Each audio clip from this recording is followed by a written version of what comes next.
Welcome to madam cooks a lot. இந்த வீடியோவை நீங்கள் முதல் தடவை பார்க்குறதா இருந்தால் நம்ம சேனலை சப்ஸ்கிரைப் பண்ணிக்கோங்க. அப்படியே பக்கத்தில் இருக்கிற பெல் ஐக்கானையும் கிளிக் பண்ணிக்கோங்க. இன்றைக்கி நம்ம செய்ய போகிற ரெசிபி ரொம்பவே ஸ்பெஷலான ரெசிபிங்க. ஆமாங்க, இன்றைக்கி நம்ம ரெஸ்டாரண்ட்ஸ்லாம் விரும்பி சாப்பிட்ற டிஃபன் சாம்பார், அதாவது இட்லி சாம்பார் எப்படி செய்ய போகிறோம்னுட்டு ஸ்டெப் பை ஸ்டெப்பாக பார்க்க போகிறோங்க.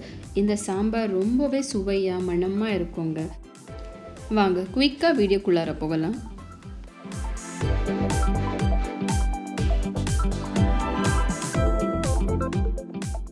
அரை கப் துவரம் பருப்பை 2-3 தடவை நல்லா கழுவி எடுத்துக்கலாம்.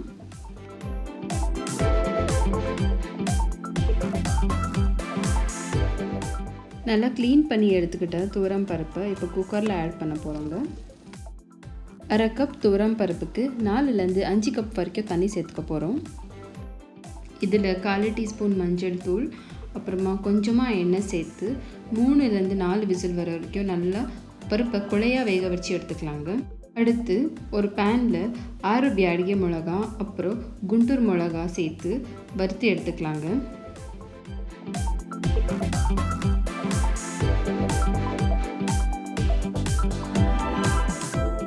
அப்புறம் அதே பேனில் 2 டீஸ்பூன் தனியா, அரை டீஸ்பூன் உளுந்தம் பருப்பு, அரை டீஸ்பூன் கடலைப்பருப்பு, 1 டீஸ்பூன் சீரகம், 1/4 டீஸ்பூன் வெந்தயம், அப்புறம் ஒரு சின்ன பட்டை துண்டை சேர்த்து ஆட் பண்ண மசாலா பொருட்களை எல்லாம் பொன்னிறமாக வறுத்து எடுத்துக்கோங்க.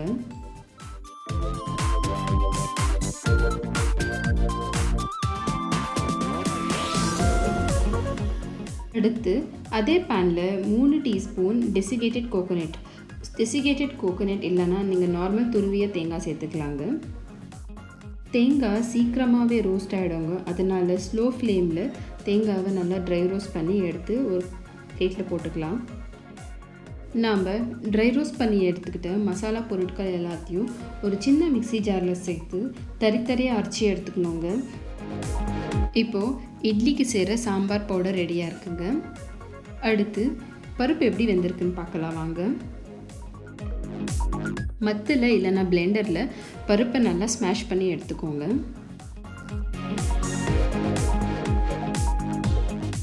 அடுத்து ஒரு கடாயில் 3 டேபிள் ஸ்பூன் நல்லெண்ணெய் சூடானதும் 1 டீஸ்பூன் அளவு கடுகை சேர்த்து கடுகை நல்லா பொரிச்சு எடுத்துக்கோங்க. அதுக்கப்புறம் கொஞ்சமாக சீரகம், பெருங்காயம், அப்புறம் சின்ன வெங்காயம், கொஞ்சமாக கருவேப்பிலை சேர்த்து வறுத்தி எடுத்துக்கோங்க.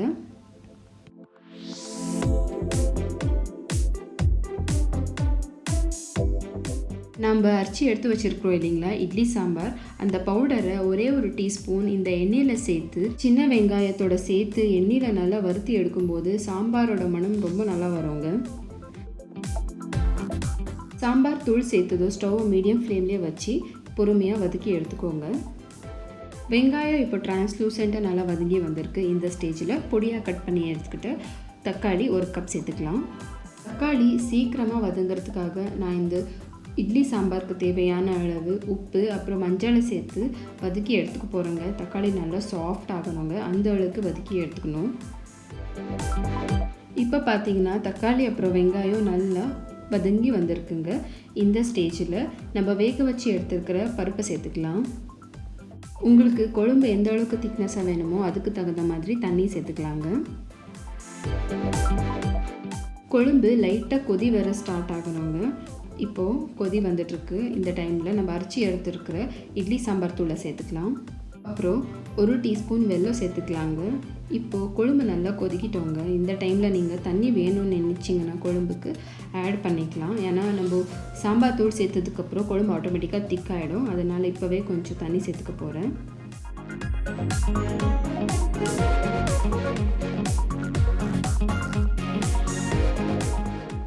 கொழும்பு எவ்வளோ நல்லா கொதிச்சு வந்துட்டுருக்கு பாருங்கள். இந்த டைமில் நீங்கள் நல்லா கட் பண்ணி எடுத்துக்கிட்டு கொத்தமல்லி இலை தூவி ஸ்டவ் ஆஃப் பண்ணிக்கிட்டிங்கன்னா சுவையான இட்லி சாம்பார் ரெடி. பார்த்தீங்களா பார்த்தீங்களா வியூவர்ஸ், எவ்வளோ சூப்பரான ரெஸ்டாரண்ட் ஸ்டைலில் இட்லி சாம்பார், அதாவது டிஃபன் சாம்பார் எல்லாம் நம்ம எவ்வளோ அழகாக வீட்டிலே செஞ்சுக்கலான்ட்டு. கண்டிப்பாக இந்த ரெசிபியை ட்ரை பண்ணுங்கள். அதுவும் சின்ன வெங்காயத்தில் நீங்கள் இந்த சாம்பார் பண்ணிங்கன்னா அட்டகாசமாக இருக்குங்க. உங்களுக்கு இந்த வீடியோ பிடிச்சதுன்னா லைக் பண்ணுங்கள், கமெண்ட் பண்ணுங்கள், ஃப்ரெண்ட்ஸோட ஷேர் பண்ணுங்கள்.